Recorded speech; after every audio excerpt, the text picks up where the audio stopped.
Barrister साहब फरमाए दीजिएगा कि इसको आइन को सादा कानून साजी से ही इस तरह बदला जा सकता है, बिकॉज अल्लाह के 99 नामों के तहत वजीर कानून कह रहे हैं कि ये ऐन आइनी बिल है।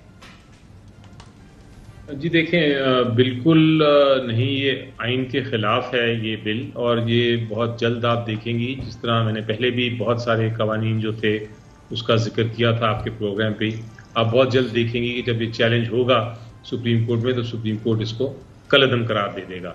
वजह इसकी क्या है? कहा जाता है कि पार्लियामेंट सुप्रीम है, पार्लियामेंट सॉवरन है, वो कानून साजी करना उसका काम है। बिल्कुल दुरुस्त बात है, कानून साजी पार्लियामेंट का काम है, लेकिन पार्लियामेंट की कानून साजी जो आम कानून पार्लियामेंट बनाता है उस पे आइन में एक कतगन है, और वो ये है कि कोई ऐसा कानून नहीं बनाया जा सकता जो आइन के खिलाफ हो। ये आइन के खिलाफ कैसे है सर? जी मैं बताता हूँ। और इसी तरह कोई ऐसा कानून भी नहीं बनाया जा सकता जो कि, जिसका मैंने कहा, बुनियादी हकूक के खिलाफ हो।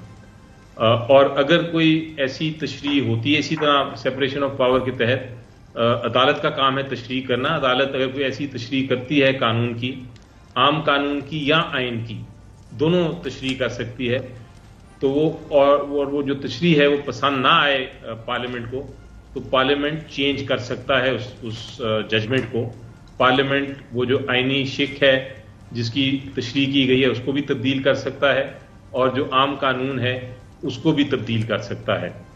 लेकिन इसमें एक मसला ये है कि अगर तशरीह अदालत आइन की करेगी तो फिर उस जिस आर्टिकल की तशरीह की गई है उस आर्टिकल को अमेंड करना पड़ेगा, उस आर्टिकल की तरमीम करनी पड़ेगी, यानी आइन की तरमीम करनी पड़ेगी।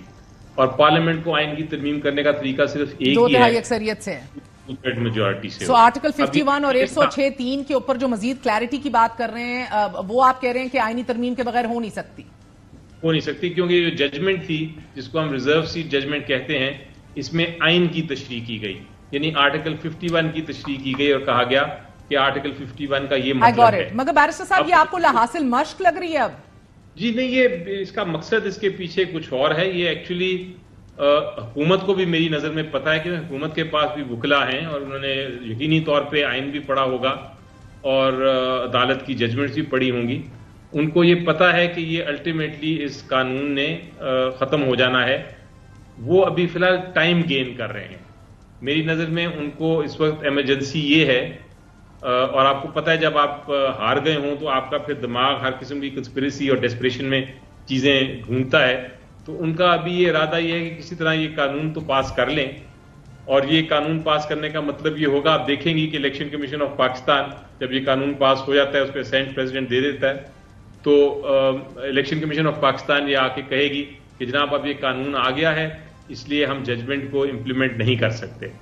फिर हमें चैलेंज करना होगा, वो चैलेंज में कुछ टाइम लगेगा, तो 1 महीना 1.5 महीना और मिल जाएगा हुकूमत को। वो क्यों चाहिए उनको? वो सिर्फ एक ही मकसद है, और मेरी नजर में मकसद ये है कि वो किसी ना किसी तरह तोड़ना चाहते हैं जो इंडिपेंडेंट लोग जो अभी तक पार्टी नहीं ज्वाइन कर सके क्योंकि ये जजमेंट इंप्लीमेंट नहीं हो रही। किसी ना किसी तरह उनको टॉर्चर करके, इम्प्रिजन करके उनको वो कोशिश करेंगे। या सर फिर मकसद ये भी हो सकता है कि किसी की मुद्दत मुलाजमत में भी तौसी कर दी जाए? वो अल्टीमेट एम हो सकता है, क्योंकि सबसे पहला एम तो ये है कि कुछ टाइम मिले ताकि कुछ अपने पास लोग ले आए, और अगर अपने पास वो लोग लाने में कामयाब हो जाते हैं गैर आइनी और गैर कानूनी और जमहूरियत के खिलाफ तरीके अपना के, तो फिर वो उसके बाद हो सकता है उनका अल्टीमेट ये एम हो कि हम इतने लोग ले आए कि हम आइनी तरमीम ला सकें, और उस आइनी तरमीम के जरिए फिर वो हो सकता है